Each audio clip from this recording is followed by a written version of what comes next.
Hello and welcome everyone to this week's Help Save Our World online speakers meeting number 26. Can you believe it? This week we'll speak about your intuitive voices. Hello, I'm Dennis Moore and I will be your guide for the next hour. We will begin with introductions, then I will do an introduction speech. Then each person will get an opportunity to present their ideas or stories to the rest of us. Each person will get 5 to 7 minutes to tell their stories. Can somebody please volunteer to be timer? So thank you so much, Kurt. So let's begin with our introductions. Please, could you welcome Austin? Hi, my name is Austin. I am developing a company called Macrophora, and what we do is, I'm from Southwest Florida, by the way, Cape Coral, Lee County area, and what we do is, what we're developing is creating alternative solutions, and I'm working with a bunch of nonprofits and friends, creating a forum called NeoSprout, which brings and bridges the gap from people who want to take action and those who are in action. Excellent. Thank you, Austin. Alex, are you able to introduce yourself? No, she's just going to give us a smile because I think her microphone's not working. All right, so hello and welcome, Alex. Brendan, would you like to introduce yourself? Hi, my name is Brendan. I'm from Hillcrest, Durban, KwaZulu-Natal, South Africa. I'm related to Dennis through his daughter, which is my fiance. So not blood related, but hopefully by marriage soon. Myself and Alex and Dennis are all going on this journey, and we are hopefully going to be the founders of the new Help Save Our World eco-villages. Thank you. Excellent. Thank you, Brendan. Rochelle, would you like to introduce yourself? Hello, I'm Rochelle. I am from South Africa and I am an educator designing a curriculum and a new way of raising our next generation so that they are happy and whole. And I'm here on the journey with all of you to learn from you and look forward to today's talk. Excellent. Thank you, Rochelle. Esther, would you like to introduce yourself? Sure, why not? Hi, everybody. I'm Esther. I live in Southwest Florida, Fort Myers Beach, 7 Long Island. Actually, I'm in the Cape today, so hi, Austin, neighbor. I've been in the United States for almost 30 years now. I'm originally Hungarian, born and raised. And right now in my life, after 20 years of personal growth and spiritual work as a teacher, as a student, I'm in the fork of the road, pausing. Really, that's where I'm at. With everything going on in the world, I'm taking a pause and taking a breath, and I'm reevaluating of what's next, what am I passionate about, and what am I called to do from this moment forward, because I'm noticing a lot of changes. So I'm in pause and I'm practicing presence a lot to be able to hear my intuition, to see what's the next best step for me to take. Excellent. Thank you, Esther. Kurt, could you please introduce yourself? I can do that, sure. My name is Kurt. I'm the son of Rolex and Timex, and today my role will be to be your time awareness coach. I'm living life these days as it comes moment by moment. I do have some intuition of where I'm heading, and I allow the intuition of the moment to guide me on how I engage with that. So looking forward to being with you guys today. Excellent. Thanks, Kurt. Sarah, it's wonderful to see you. Could you please introduce yourself? Thank you. Good morning, good afternoon, whatever the case may be. My name is Sarah. I was here a couple weeks ago, and I really enjoyed listening to Dennis and Alex and meeting Kurt. And I don't think I've met Esther or Austin or Rochelle yet, but I did meet Brendan. So It's good to be back. My work is in endangered species, and with Earth Day coming up, I thought it's imperative that I join this morning. So maybe we can think a little bit about ways that we might individually honor Earth Day this week. That's wonderful. Thank you so much, Sarah. Sarah actually invited me over to Toastmasters on Tuesday night, and I gave a speech there. It was a really interesting speech that Alex, my daughter, was the main driver behind. She helped me write it, and then I presented it that night. So it actually turned out amazingly well. Let's continue. I am going to just introduce the concept, and now I'm just going to blow it wide open because I'm sure you have preconceived ideas of what intuition really is. You have many different intuitive voices guiding you into being, living, moving, into alignment, in truth, in love, balance, and harmony with your true childlike purity and true essence, and in alignment with Mother Nature. Those voices could be as simple as a change of pressure or temperature or weather in your immediate environment, or a feeling. They could just be hunger, thirst, salivating as you walk past food on the supermarket shelves, or a headache telling you that you're out of balance and you need a drink or you need to eat, or other things. Ancestral intuition handed down in your DNA is supposedly the scientific thing, that happens. Inexplicable, even unreasonable anxiety or stress.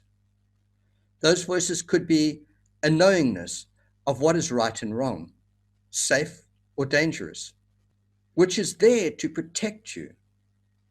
The voices could be premonitions coming to you, warning you and preparing you in advance for something that's going to happen. The voices could be déjà vu. I know this. I've been here before, even if your rational mind knows that you have not been there. The voices could be contemplative states of mind, a dreamlike state of mind, where you hear these voices, being present in the moment and consciously connected to everything around you. You can hear this incoming voices from all over the universe. Your connection to the wise essence within you, those voices could be coming from there. The voices could be tuned in, turned on, and connected to that universal consciousness, to non-physical beings, or to the wise essence of Mother Nature. All the time, you're being sent signals to choose and to respond, to adapt, to change, and self-correct. Your voices could come through to you as intuitive insights, or the voices of those aha moments, or guiding voices that speak within you when you are open to receiving in silence in a meditative state, or the voice of your symbolic dreaming.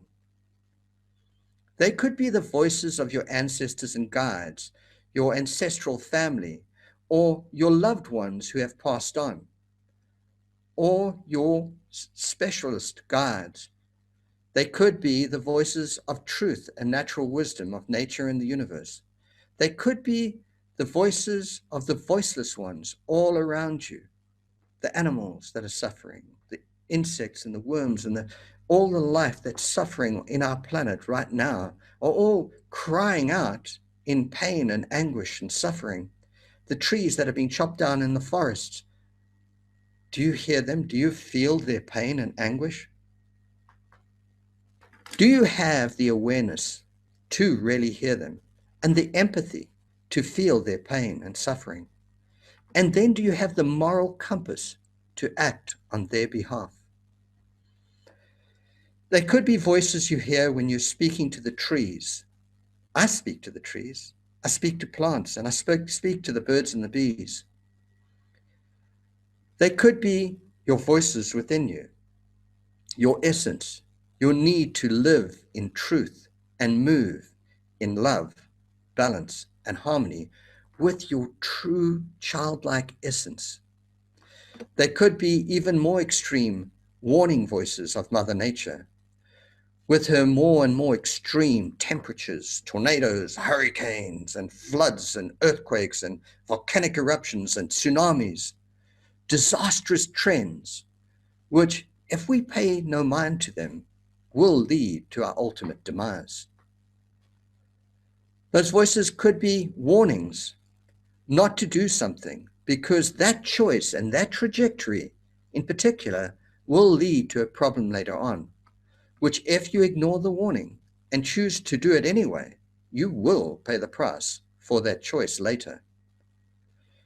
They could be loud and clear, life-saving voices of urgent warning, which could save your life if you're listening.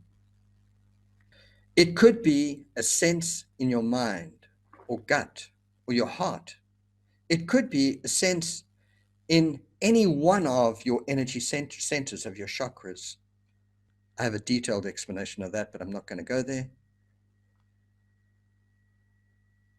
All of these voices we can have back, because most of us have lost them, because we're not listening. We're so caught up in our Western lives and trying to survive and feed ourselves and go to work, and the kids are crying and complaining, and all of that noise tends to shut down the voices that we need to hear. But you can have that back if only you're willing to go there, relearn how to communicate with them, through them, and bring them into your world, and practice doing and being to achieve the greatest human consciousness potential that you can in your life. Then there can be the voices in your mind.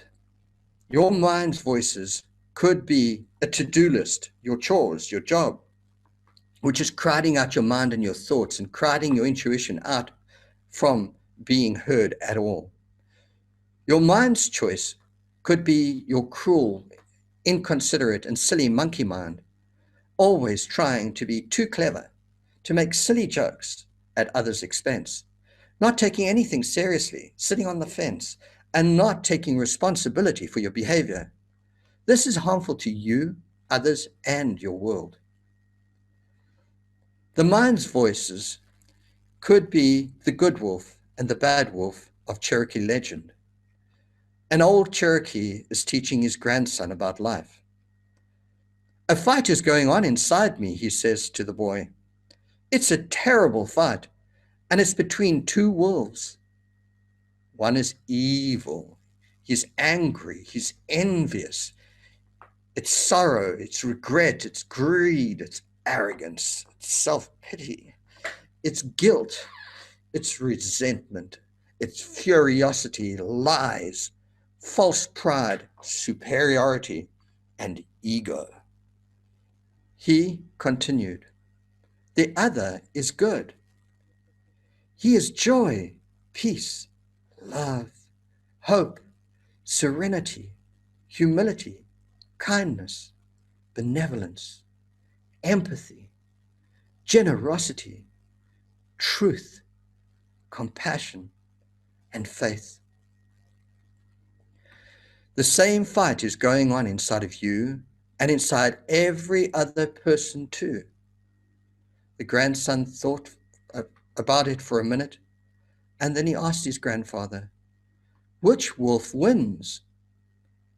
The old Cherokee simply smiled, the one you feed.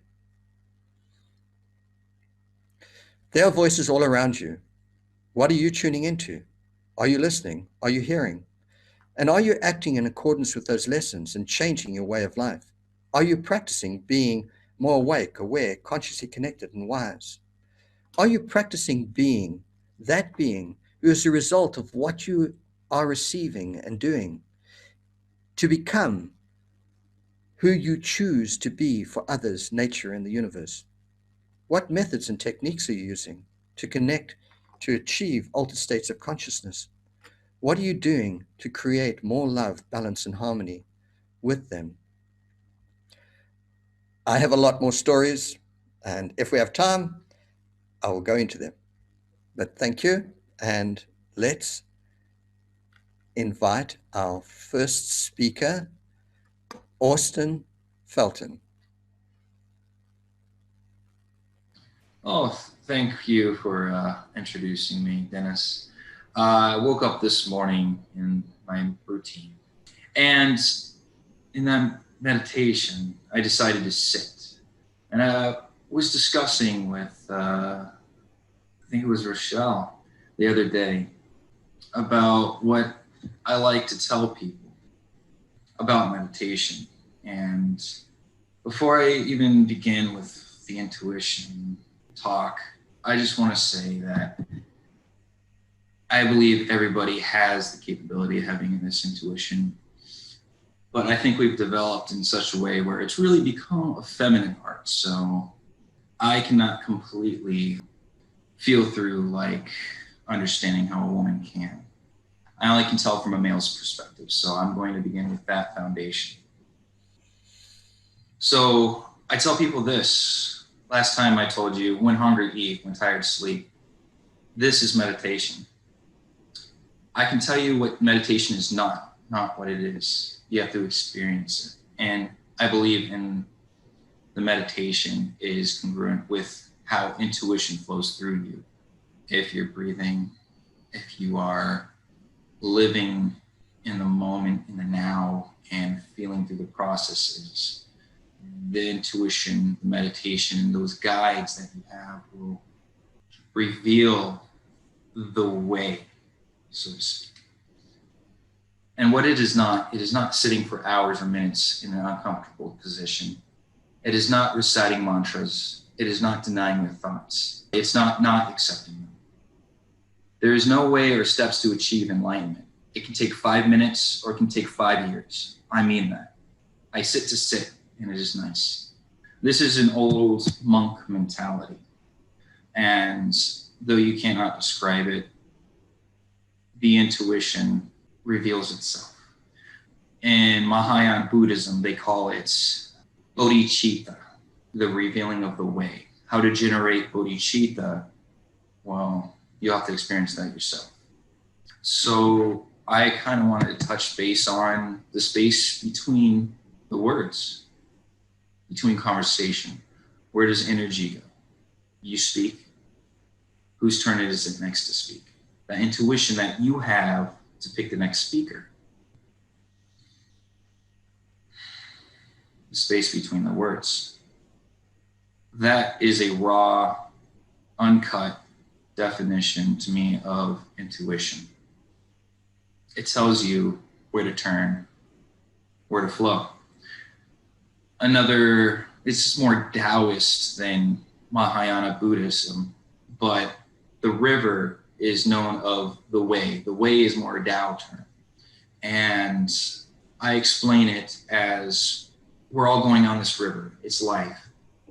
And some people try to resist it, and they're swimming like salmon upriver backwards, but they're thinking they're going upriver and beating the current, but really they're still going down the river. They just think that they're beating the current. So there's another word to say that is you can't escape it, the way.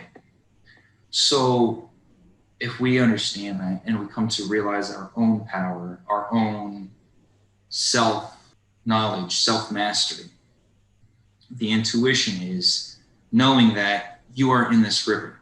But once you're in the river and know you're in the river and being guided down the river, you have complete control over the river and where you go. And you don't. But that's more of a Taoist way of thinking.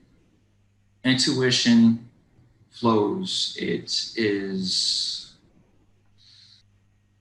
who you are. Meditation, I like to wrap it around because there's a wide, various definition of meditation. I'm talking about the way of what cannot be explained in words. It can only be experienced. So the way, the meditation, the experience, to know that the sun's coming up in the morning and that you're going to bring an umbrella because you see clouds in the sky. There is a squirrel running across the road while you're driving. I don't want to hit that squirrel, but I feel it coming. You know how you just sense, you see it in your peripherals and you just sense, okay, there's another life being. Morality says, I'm going to press on my brakes because I don't want to run over this animal, this living being. Or at a bigger stake, stakes, S-T-A-K-E-S, bigger stakes, higher stakes. The knowledge that a hurricane's coming and you need to put up your shutters. That's knowledge.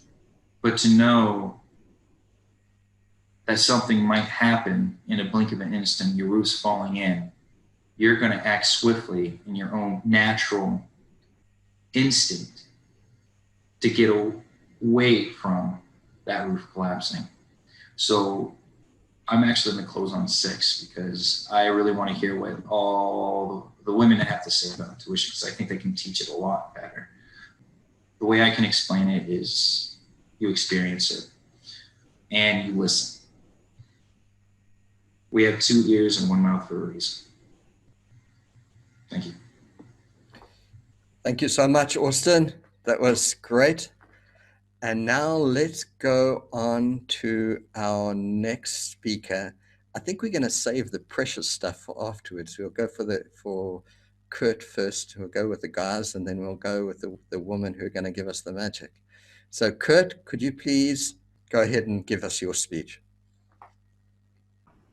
I'm going to flip the paradigm that was just set up, that intuition is solely a feminine trait, and I appreciate it. Yes, it may be more accessible to women, naturally, innately, genetically, I don't know. And I know that that's what I had experienced and that's what I had been told in my life until I really experienced my intuitive powers. And I use the word powers just because that's what came to mind, but my intuition. So, Dennis, you've done a masterful job of setting up all the different aspects and perspectives of what intuition is, could be, might be, seems to be. And in my preparation for this segment, which I did do some this week, Dennis, so thank you for intuitively guiding me to at least put some coherence into the thousands of thoughts that I have and probably all of us have about intuition. And I chose to speak about my experience, my journey with intuition, rather than what I think intuition is. We'll hear about that, I guess, from everybody else. I did do a little research, and having studied some of Carl Jung's work many years ago and been an actual applier of it in a business setting, it was actually my work for a couple of years was coaching groups based on Jung's work. I did go back and review intuition from him, and as you might know, Jung had 6 attitudinal functions, I guess they're referred to, that we all possess in various combinations and degrees.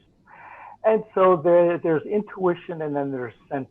So, and everything that Jung put together are diametrically opposite, not necessarily conflicting, but when you're manifesting one, you're not manifesting the other. So it's pretty much an on and off, though we all know that there's in-betweens and levels on the scale between, am I a sensory person or an intuitive person? And I think necessarily in the 3D world, we have to be both in order to survive physically, and then allow our brain to then do what it's going to do.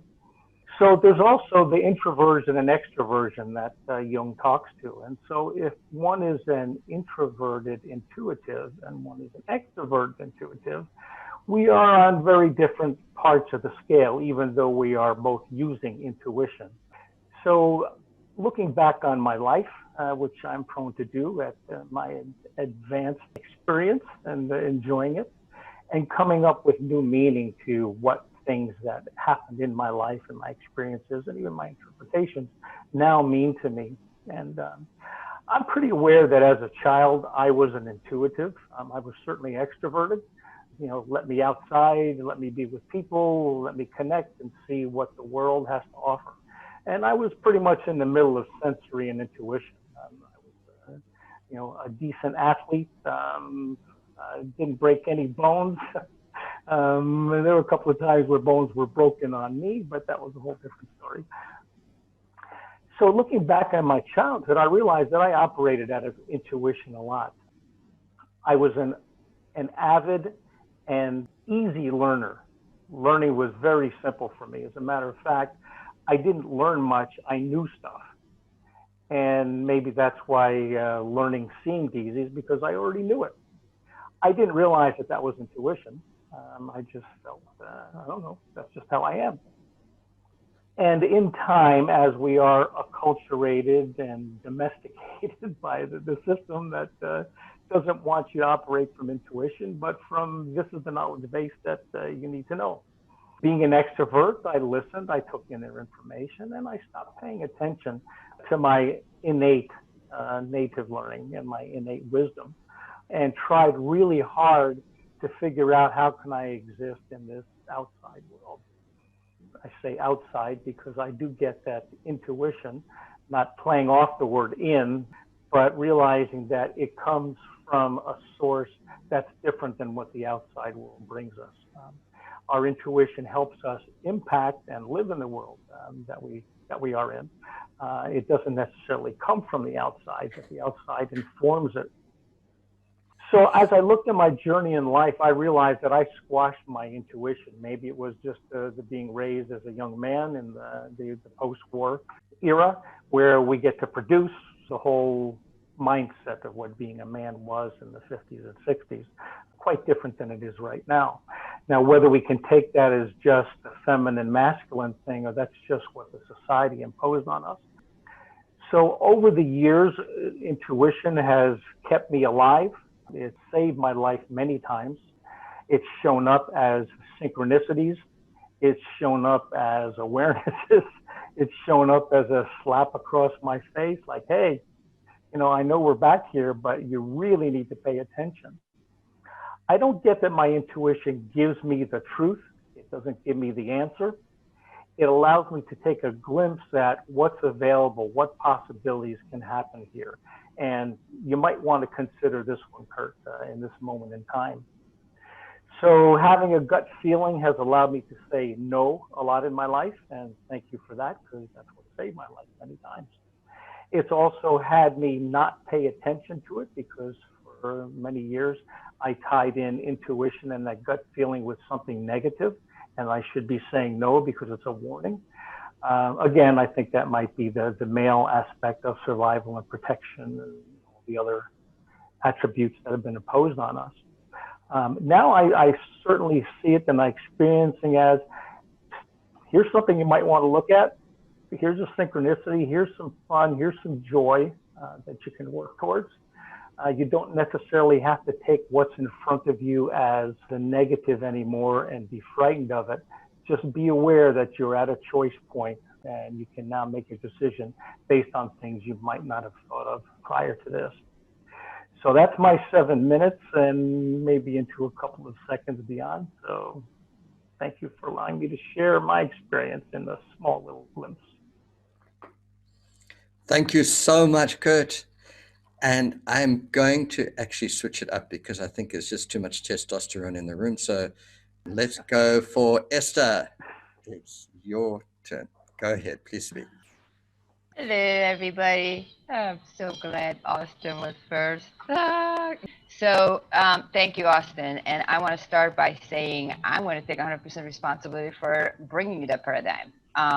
Because like I said, I'm in the crossroad right now after almost 20 years teaching principles of personal growth. And I'm at the place where I'm questioning everything, even the things that I thought and believed I knew. And how is intuition what does intuition has to do with anything? Because I have this gut feeling for a while now that something's off, that something just doesn't fit, something just not flowing in its natural ease, in its authentic, it's just this essence, just something glitchy with my experiences.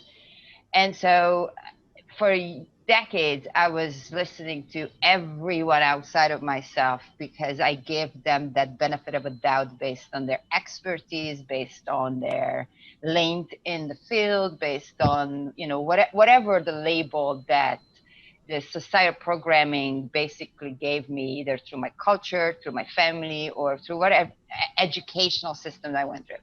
So I'm questioning everything these days, and that is for me an intuitively guided action, is to ask questions, to be present, to be completely and utterly in the moment through breath, and to listen from the space of presence, and not question because I doubt, and not question because I think is wrong or right. I don't believe in wrong or right. I don't believe in the whole separation thing, which is basically, to me, is the biggest human error we have, is separating ourselves from others based on the paradigm that we are, it's me and you and them and the left and right, whatever the paradigms are.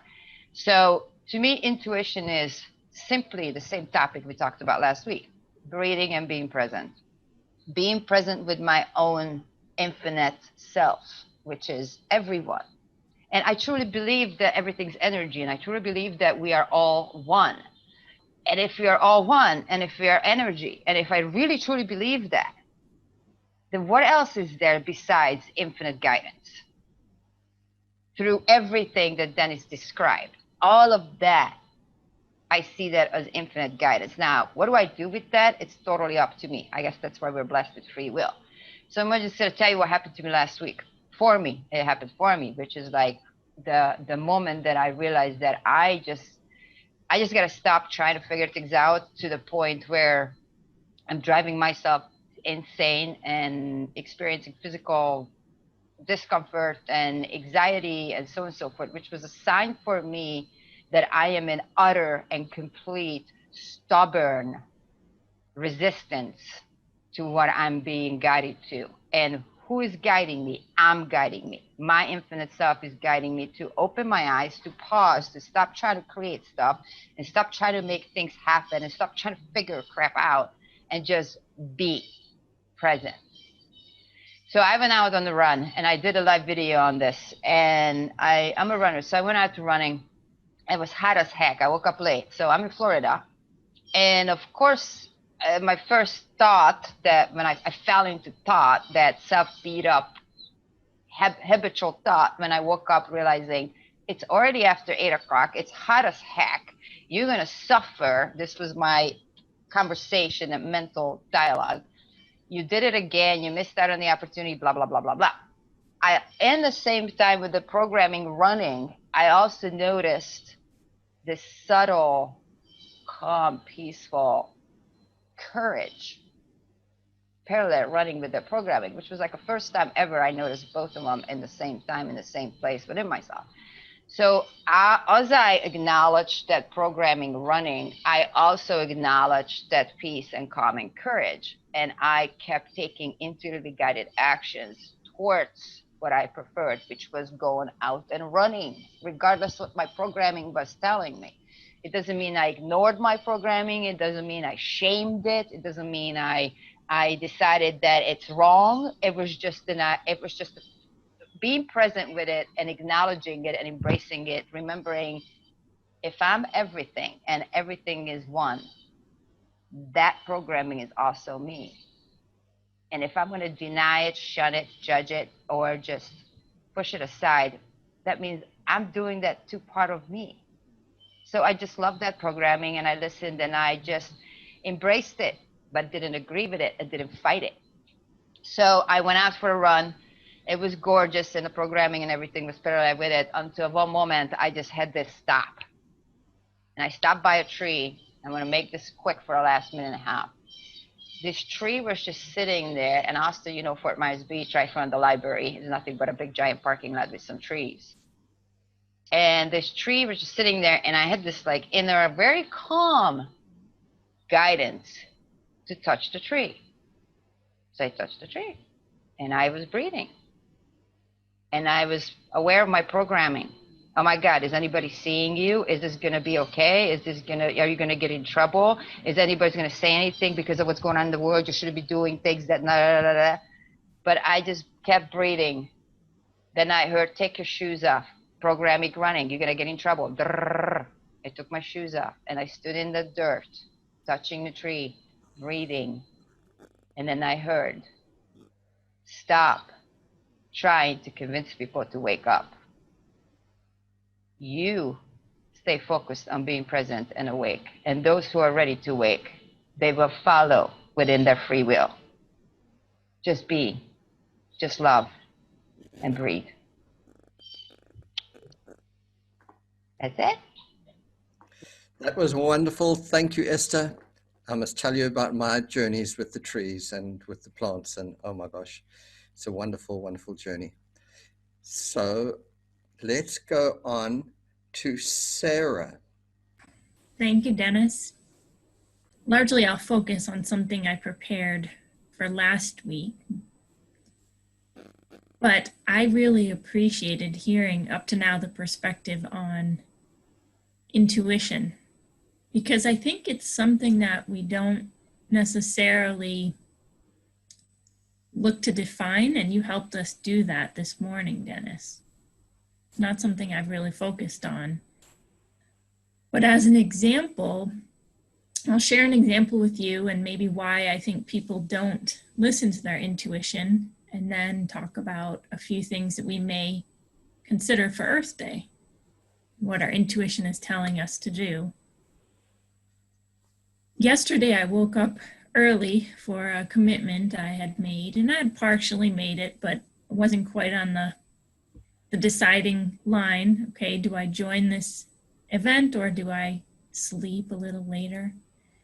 And I felt like, you know what, Sarah, feeling a little run down today. You probably should sit back and just sit it out. But I joined the event. And as the event went on, it was a Zoom meeting. I started to feel my head aching. I don't know, maybe I was thirsty, maybe I was hungry. But I pursued, I sat through it, and then when it was over, I thought, you know what, I'm gonna take a nap. I'm not feeling so good. Put something in my stomach and have a drink and take a nap. And after a couple hours, I woke up and I still didn't feel so good. And I thought, maybe I should have listened to that intuitive voice first thing in the morning that was guiding me, especially with everything going on around us, all these threats to our health, primarily is what I'm referring to. And learning from that, this morning I really tested myself. Okay, how are you feeling, Sarah? Do you think you can get through the day? Do you think you'll have a residual headache if you commit to this event? But I was feeling pretty good. The sun is shining, and so I'm glad to be here today for this event, and I'm feeling good. I'm feeling strong. Why do people not listen to their intuition? Why do they disregard the intuition? Is it perhaps, I would say, a lack of confidence in yourself? I think Esther got to this commitment to those around you, maybe putting their wishes and wants ahead of your own. Or maybe it's just not time yet. Maybe, for example, you're not in a place yet where you're ready to make that decision or to follow that door that's been opened, that pathway that's been opened to you. I firmly, in my recent years, believe that is a big factor, as is listening to those around you, and a lack of confidence. But if you don't feel like it's time for me to make this move yet, or it's time for me to take this opportunity yet, it's true.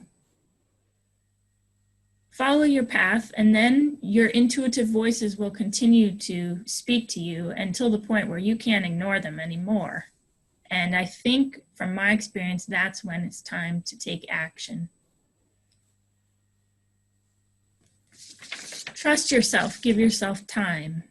Give yourself time to really know, yes, this is what I need to do. And it will speak to you, I believe that. What can we do for Earth Day this coming week, April 22nd? You may feel, well, I'm already busy. I can't think about that right now.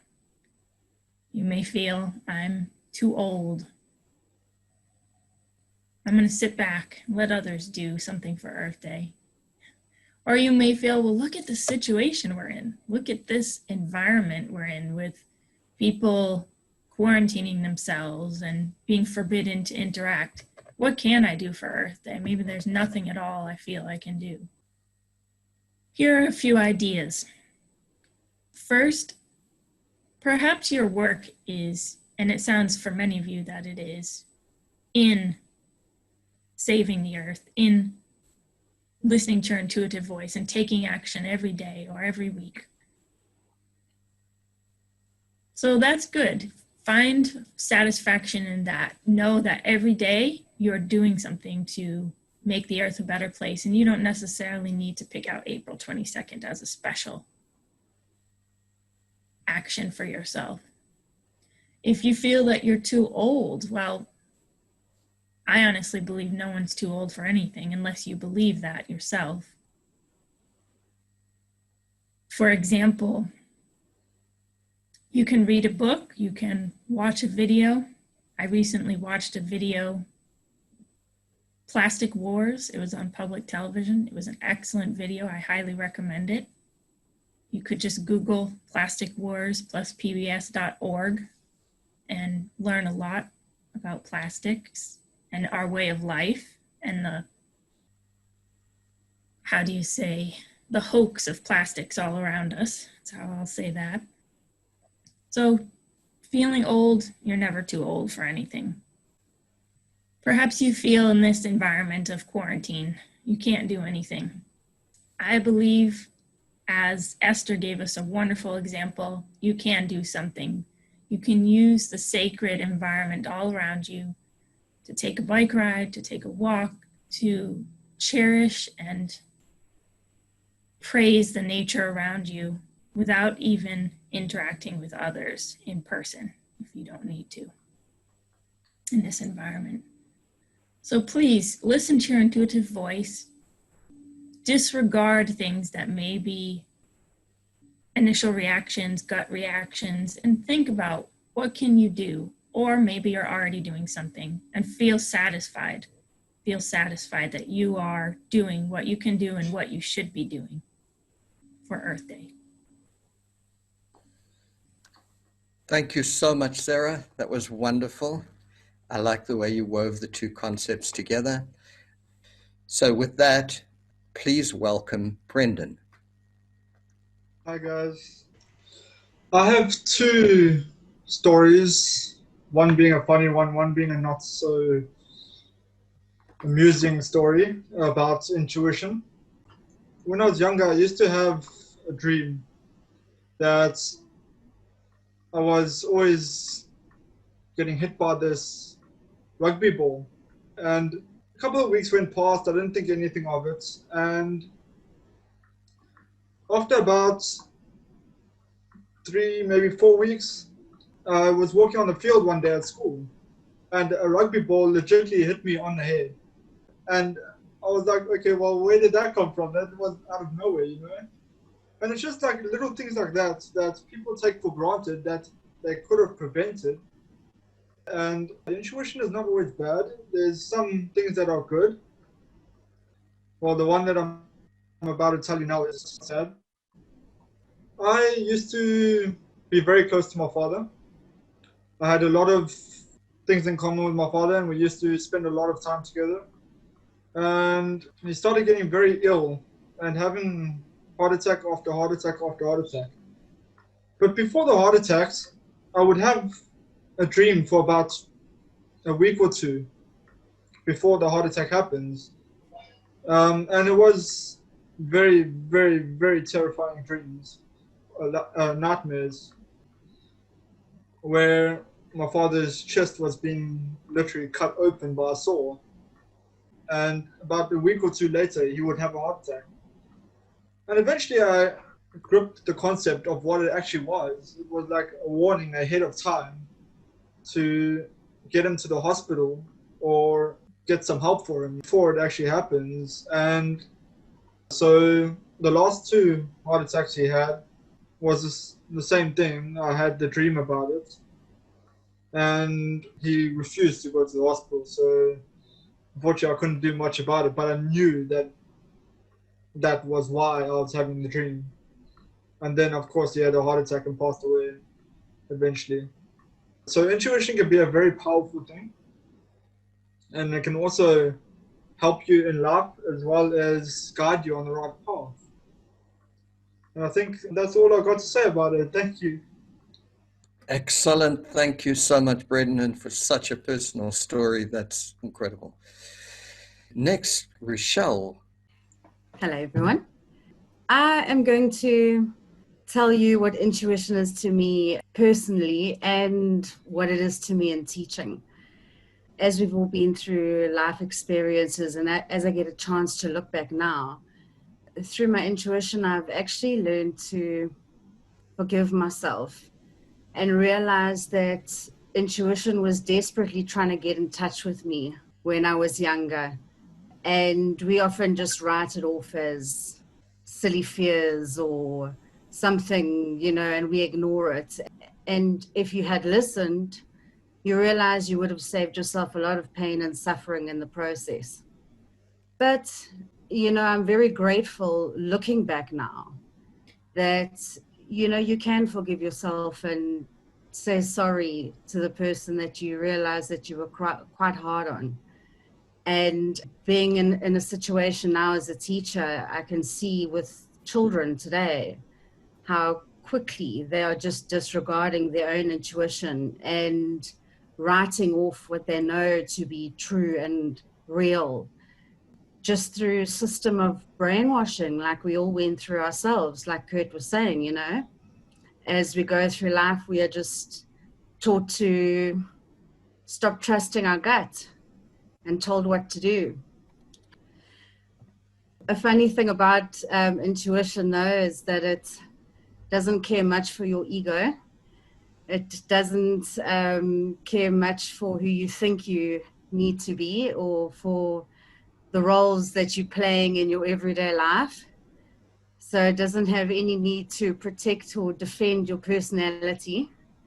So often you're going to be pushed out of your comfort zone.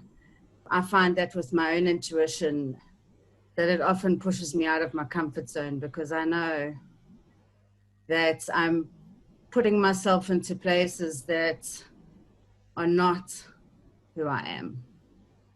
So you end up going into the path of maybe more resistance than you would have before because you're following that intuition.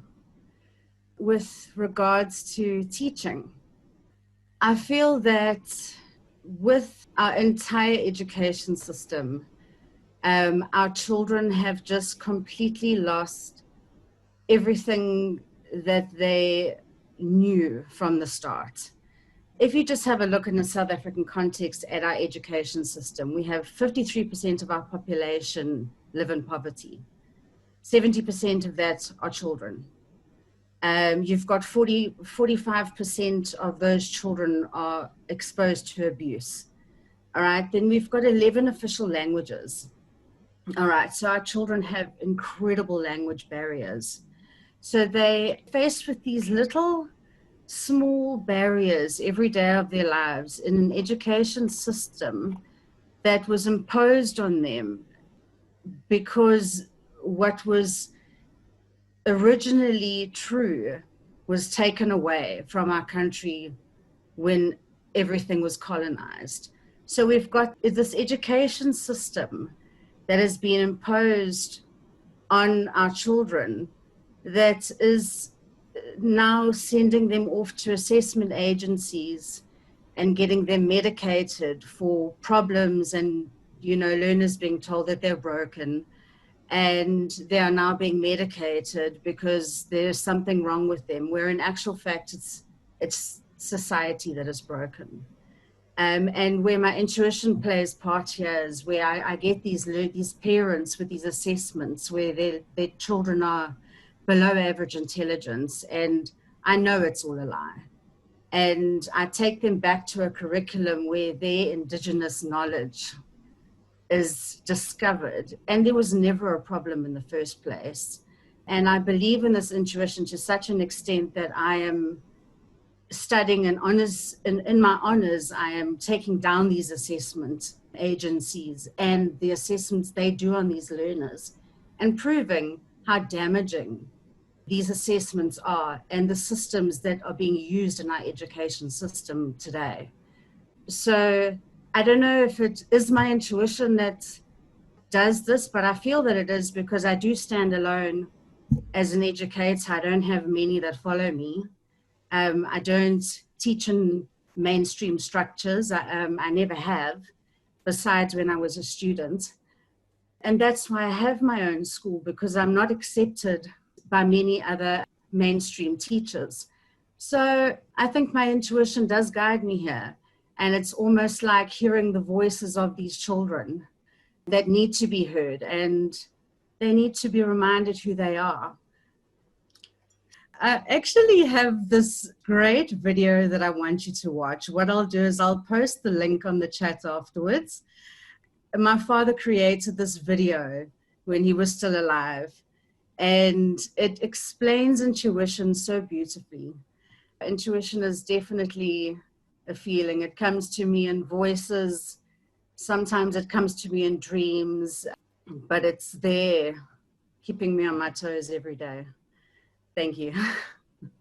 Wow. Thank you so much. That was awesome. And I agree with you 100%. It's actually a horrifying story. Just two things about education. Look, I mean, I'm a teacher and I've been through education systems, studying them around the world. And so I can tell you so much about it. But one thing you should look at is the Dawes Act of 1887, where the indigenous Native American Indian children were taken away from their families and put in boarding schools to be taught the Western civilized Christian way, and just destroying their culture for generations to come. So that was something that happened throughout history with the arrival of missionaries on different continents like Africa and so on, and imposing that religious Christian authoritarian education system. And then, of course, taking it one step further, is where it originally, our education system that eventually went to America and spread all around the world, there was a ruler who decided that he wanted to have more people of the common people educated into a particular paradigm, and he needed more people in his war machine to expand his empire. And just the names won't come to me, but just absolutely fascinating. And then that principle was applied around the world, and it expanded empires. It did exceptionally well at that. It expanded the technological revolution and so on, but it was taking humanity in a direction which was totally against their intuition and living in harmony with nature and so on. So absolutely fascinating stuff. If you want to have a really big discussion on that, that is like one of my favorite topics. All right, thank you so much. Thank you. Right, so that was excellent, Rochelle. Lorna, are you there? Here. About intuition. I think my intuition started when I became a mom out of survival, what to do with a baby. But after my daughter, started growing up, I lost contact with that because I didn't, quote unquote, need it. And it was not until my later years that when I started working on myself, getting to know myself, who I was, what am I here for, and all that, I'm starting to pay attention to intuition. So where am I standing now with intuition is my toy. It's a toy for me. I just listening to her or him, whatever that is, on my right ear. Don't ask me why.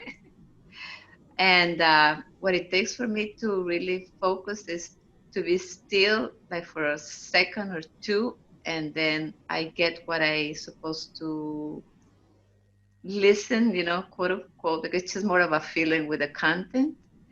And then if I'm obedient enough and I do what I receive on my right ear, then always works. And if I don't act on it according to what I received, then of course I said, well, I was wrong. So outside of me, I'm using that when I teach, but I don't even bring it as a topic into the class at all. I just guide the class in a way that they get it, just to feel what the answers are.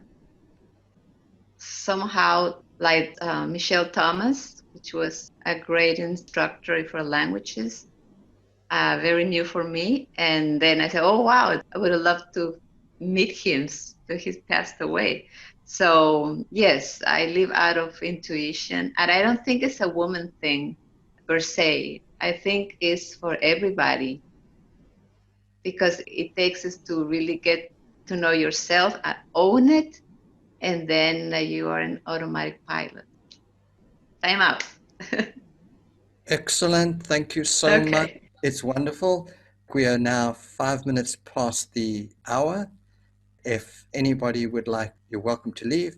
But if you would like to continue, I have so many amazing stories and I've written so much about this. I wonder if I should just share it in the chat and then people can read through it, or maybe I'll make separate recordings of the stories, but it's fascinating stuff. So I can wait. I can be here for 15 more minutes. Yes, okay. give us a story, Dad. Dennis, So I'd love to stay. I have 2 other Zoom meetings today, okay. each of them for about an hour, so I'm going to beg out. However, I will be interested in reading or watching what you have to say. Excellent. Thank you Thanks all, so much. everybody. Thanks so much, Kurt. Go well, hey. Thanks for your great input today. Thanks, kid. Thank you. Thanks, Kurt. Bye bye.